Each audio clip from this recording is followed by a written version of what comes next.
Good morning, everyone, and welcome back to this channel in this second episode where I'm going to talk about aim for health span, not lifespan. And before I start, I want you to make sure that you listen to this episode till the end because I'm going to talk about something I didn't really want to talk about in the end, but I just felt I had to as I'm doing this video. And if you're wondering where I am, as you see, I'm filming in nature, very beautiful area. I'm in South Lebanon, and back there is a small village called Hasbaya. Well, it's a relatively small village, and this is my hometown. And I'm gonna just show you the landscape here because it's pretty beautiful right now. So I'm gonna try to give you a rough idea of the landscape here, and you can see it's pretty green for this area. Lots of olive trees right in front of you, walnut trees, fig trees, pine trees, and a lot of different trees over here.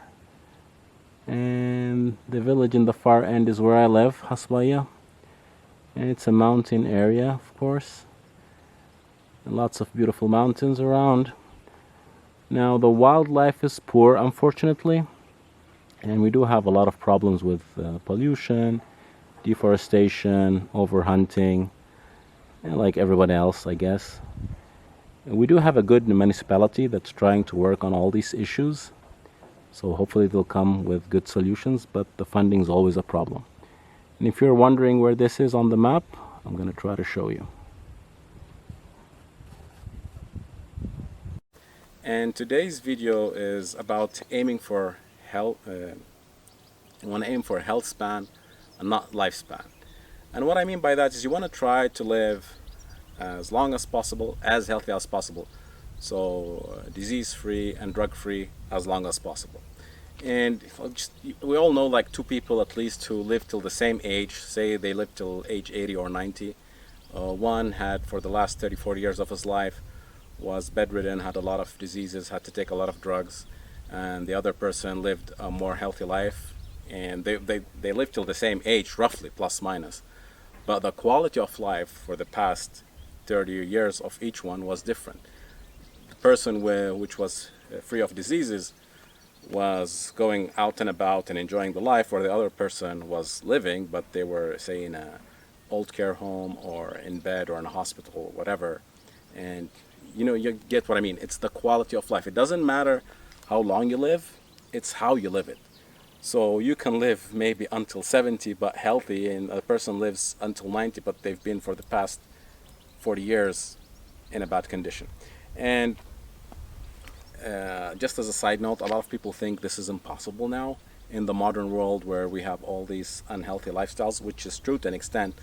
And we see younger and younger people started on medication, and this is really bad. And the earlier you start taking care of yourself, the better off you're on the long term. There is no too late. I don't know what age you are, what condition you are. Of course, you want to consult with your doctor, but it's never too late. And so I just a few months ago, one of my friends was telling me that his doctor was telling him most people over 40 in today's world will need some kind of medication. This is absolutely not true. I don't agree with this logic, despite the unhealthiness we're in, which is true. But you can still do a lot of things and take your health in your own hands and live a long, healthy life. And today I'm going to talk about a lot about the blue zones. And what are the blue zones? These are 5 different areas scattered around the world, and what's characterized them is they have a lot of old people, but not just any old people, healthy old people. So they're 100 plus, and they're comorbidity free, drug free, and that's right now as I'm speaking. So it's not science fiction that anybody over 40 or 50 will need some kind of medication. Yes, there are more variables, and they are probably lucky to live in these areas. But even here where I live, 2 of the blue zone areas, Greece and Italy, like Icaria and Sardinia, I haven't been there, but as the videos I saw, the landscape, there's a lot of similarity. And it's all Mediterranean area. The other places are Japan, Okinawa, Japan, and Costa Rica and Loma Linda in California. So it's not just to the Mediterranean. You might say, oh, you're lucky you're living in the Mediterranean area. It's scattered around the world. And today we're going to focus more and more on their diet because it's the easiest thing you can now start implementing. But there's a lot more than just diet to the whole thing. So it's not like you're going to implement their diet and live immediately to 100, 105. And that's it. There's a lot more than just diet. It's their spirituality, their community, their environment, the way they take life, meditation, drug-free, and all this stuff. But as I said, today I'm going to concentrate on the diet so you can implement a few things right now in your life. And you want to take baby steps. You don't want to do everything at the same time. Anything I say here, you want to implement them step by step because you'll get easily overwhelmed. I've been changing my life for the past 8 years. Some things right now I can do. Other things I know I'm going to do them in the future because I can't implement them now for whatever reason. You will have the same thing, so don't worry if, oh, I can't do this or I can't do that. Take baby steps, step by step, and put the other things on hold, but keep them in your mind. I'll be repeating stuff over the videos so you don't forget them. So I have a few notes in front of me here. We're going to read from them. As I said, we're going to focus on the diet, but it's not just diet that gives them the longevity they have. But of course, a huge part of it is their diet, and it's the easiest thing you can start to implement right now. So just as a side note, the oldest person in Japan, Misao Okawa, died in 2015 at age 117. So just to give you a scale of how long these guys live, of course not everybody is going to live till 117, but over 100 is normal for them, something like that. Now the funny part is, as I said, it's we're going to go the five blue zones are Okinawa, Japan, Sardinia, Italy, Ikaria, Greece, Nicoya in Costa Rica, and Loma Linda in California. And Okinawa is an island separated from Japan, but it's the poorest region in Japan. That was kind of shocking to me. It's not like a rich area. I don't know if that has something to do with it. But again, talking about Okinawa, when Okinawans migrate, say they go to Tokyo, so mainland Japan, or Hawaii, they seem to like these places, and they've been followed and monitored. They start to lose their health advantages when they live in Tokyo or Hawaii. And it again proves that genetics are not the reason here, because your genes don't change if you move from Okinawa to Tokyo or Hawaii. It's the lifestyle that changes, and so they start to lose their health benefits. So again, it's as I said in the first video, the epigenetics are changed, and the epigenetics influence the genes, the good and bad genes, how they're expressed, and that's how you really get sick or healthy. Just as a side note. And now, as I said, we're going to talk about their diet. So what characterizes their diet? Now, they do have different diets, so the people on Okinawa will eat a little bit different from Costa Rica, Loma Linda in California, and Greece and Italy. But they do have general characteristics, and that's what we're going to concentrate on. Okay? So most of them, the number one thing that strikes you is most of them eat a high consumption of low glycemic vegetables. So they eat a lot of low glycemic vegetables, and these are vegetables like the lettuce, the cucumbers, the Brussels sprouts, broccoli, cauliflower, etc., etc. You can Google low glycemic vegetables; you'll get a whole list of them. These vegetables have two purposes. Well, more than that, but the main ones. They don't spike your blood sugar and hence your insulin. And we always want to make insulin low. We'll go over that in different videos. The other thing is they have a lot of soluble fiber. And you're going to see why soluble fiber is very, very important. Vegetables. Now, moderate consumption of fish. Most of them or all of them live beside the sea. So they do eat a lot of seafood. And we all know that seafood is healthy for many reasons. We're not going to go over them now. I think the Loma Linda people eat little fish. They're more kind of religious, but they do eat eggs and cheese and stuff. But most of them, especially the Okinawans and the Greek, they eat moderate consumption of fish, so they're not vegetarian or vegan. Low consumption of meat and meat products. So yeah, this is a thing that characterizes them. They don't eat a lot of red meat. Some people say as much as 1%, so pretty low. And so, as a side note, my next video is going to be about meat, how meat could be healthy or it could be unhealthy, because that's something very controversial. I thought I had to address it, so stay tuned for that. It's going to be a pretty interesting video. It might be more than one series because there's a lot of information, but just as a side note. So the blue zones eat very little red meat, but they do eat meat. They're not vegan. And again, low dairy products. So the Okinawans don't eat a lot of dairy products, but the Greek and the Italians, they do consume dairy products, mainly cheese and yogurt, but it's mainly goat or sheep and not cow.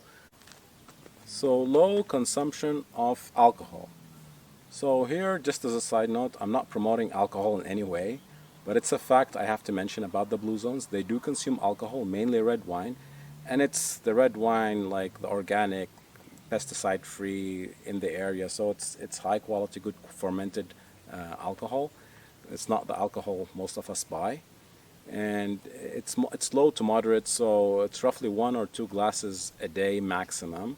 Anything over that will have the reverse effect, the negative effect. And the glass of wine is pretty small. It's not the large cup.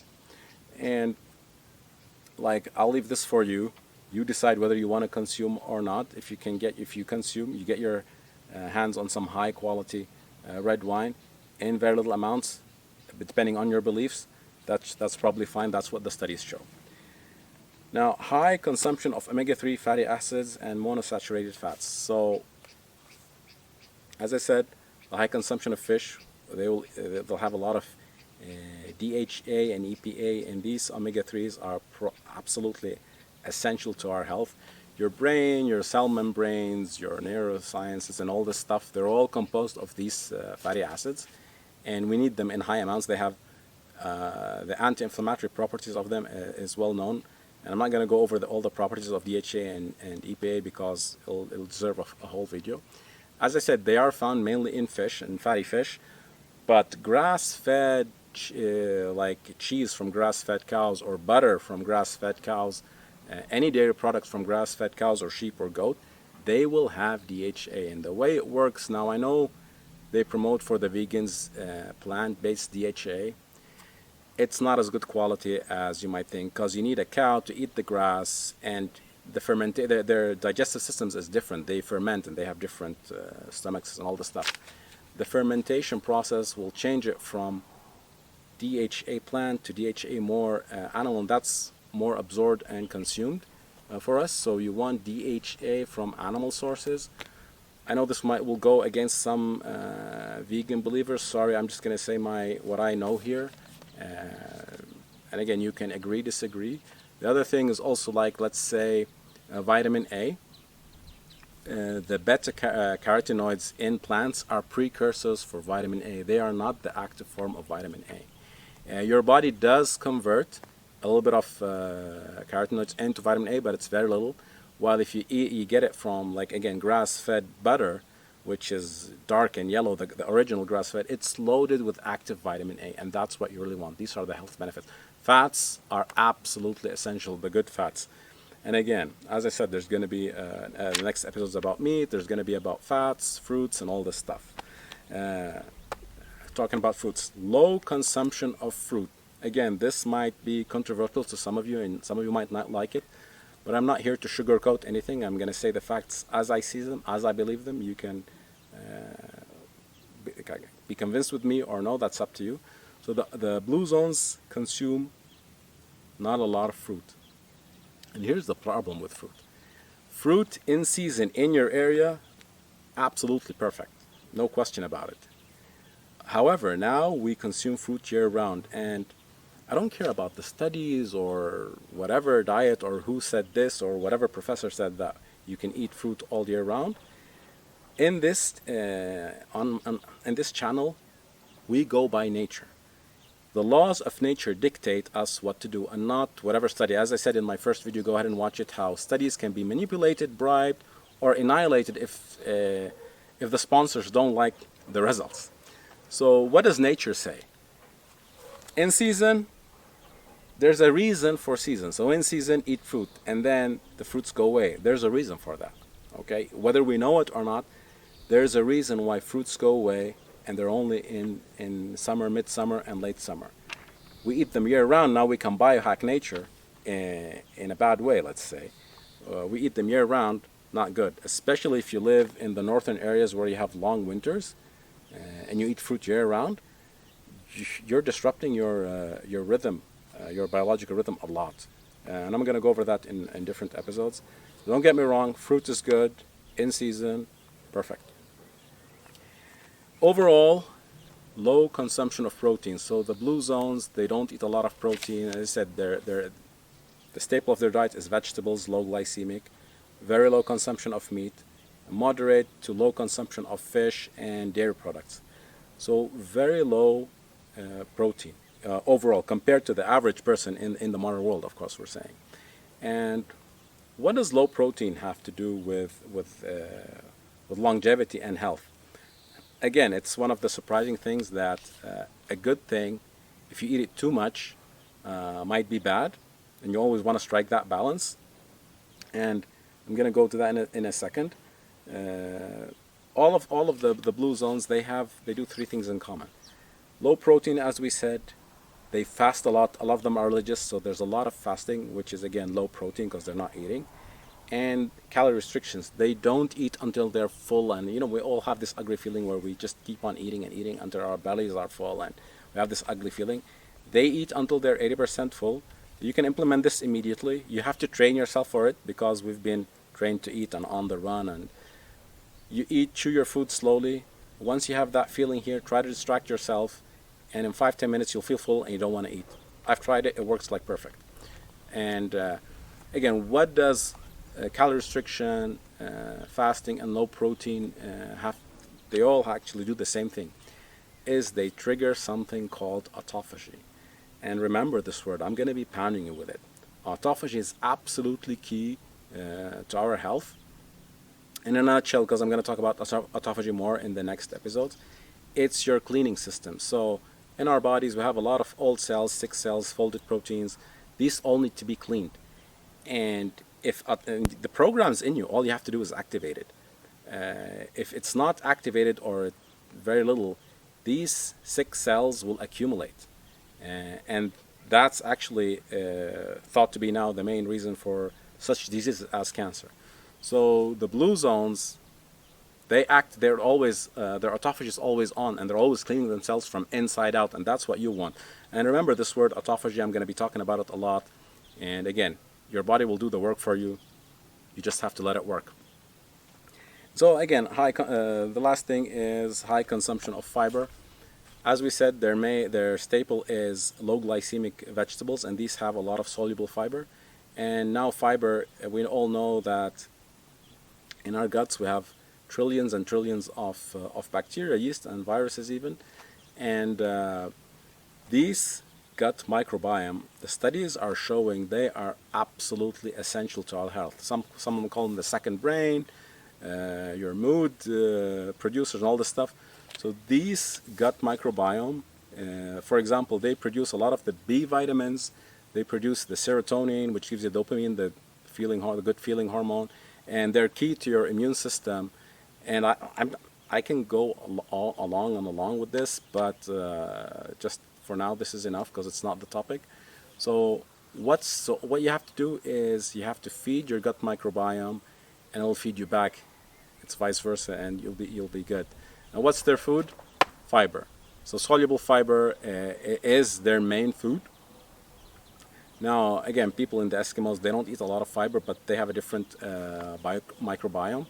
We're not going to go over that. For most of us, the microbiome will need soluble fiber. Now, just as a side note, as we're talking about the microbiome, because a lot of you might go rush and buy the probiotics from pills.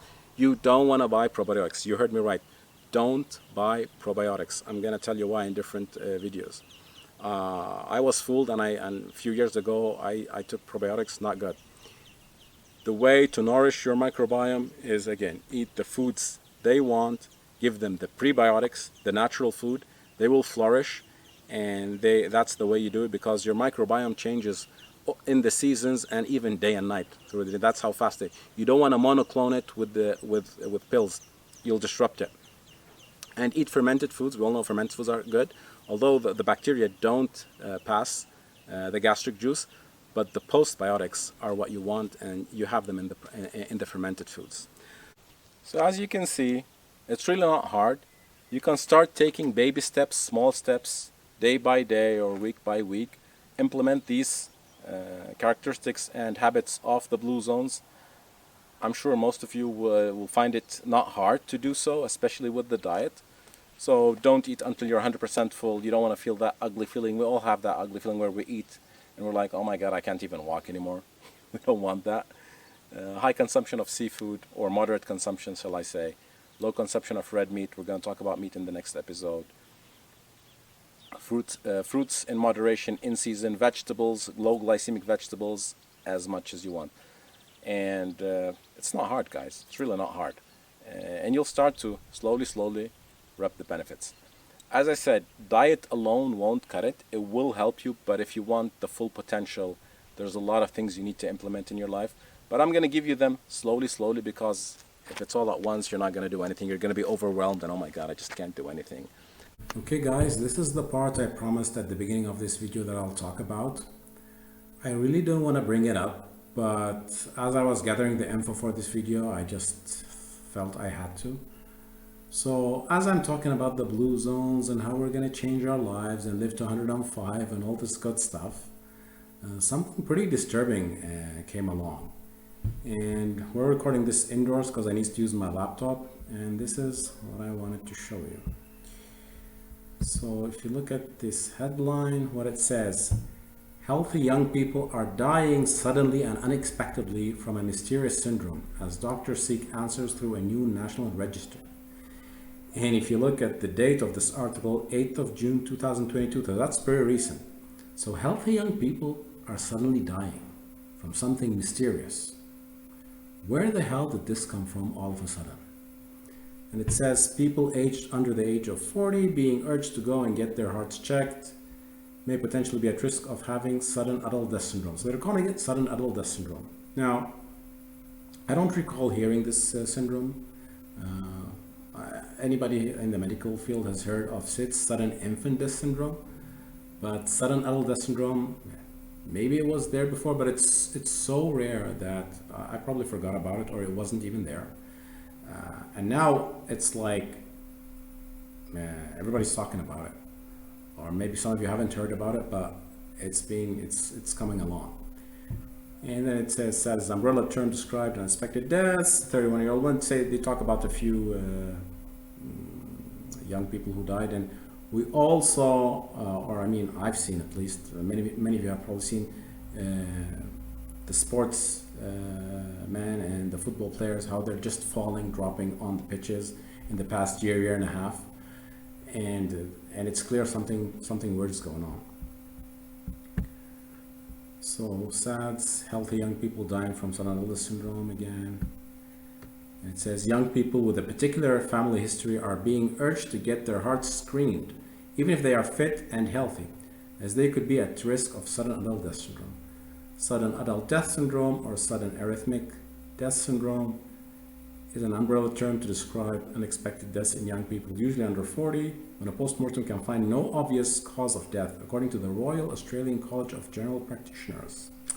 Wonderful. And here it says, doctors baffled by sudden adult death syndrome. Sad. It's indeed sad in healthy young people. So the doctors are baffled. Well, I'll tell you what, for some reason, I'm not baffled. And I don't know if I want to laugh or scream or shout or I don't know what. I'm more sad, mad, and angry. And I'll tell you this. Young, healthy people don't drop dead for no reason. Whether you call it sudden adult death syndrome or something else, it doesn't matter. There has to be a reason why this is happening. And it's been happening in the past year and a half. And I'll tell you here, I've been here for the past year, something, maybe. And we've seen it where I am. We had a lot of sudden deaths of relatively young, healthy people. And everybody was kind of baffled. And of course, we talked about it. I've talked to a lot of people. And everybody wants to kind of live in some kind of denial. It's a coincidence. It's in your head. It's just crazy talk, and it's a coincidence on top of the other coincidence on top of the other coincidence, and like, really? And now it's happening all over the world. It's been happening all over the world, but now they just can't ignore it anymore. They can't ignore it, turn a blind eye on it, and so it's now they're baffled. How do you like that? And something else came along even while I was gathering this info, and it's this. So maybe you've heard about it or not, that there was this weird heat wave that hit the United States, in particular Kansas, and thousands of cows just died, and it was like some 10,000 cows in total. Now I looked at the images, I looked at the videos. There are videos, I'm not including them here.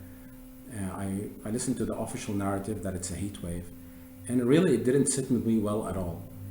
And if you look, like, again, a cow is a big, strong, robust animal. It's a mammal. It can control its heat. It's not like some kind of a reptile where they're cold-blooded and they control their heat poorly. And again, if that heat wave was so strong that it killed 10,000 cows on the spot, it should have killed thousands of other animals, birds, reptiles, and humans.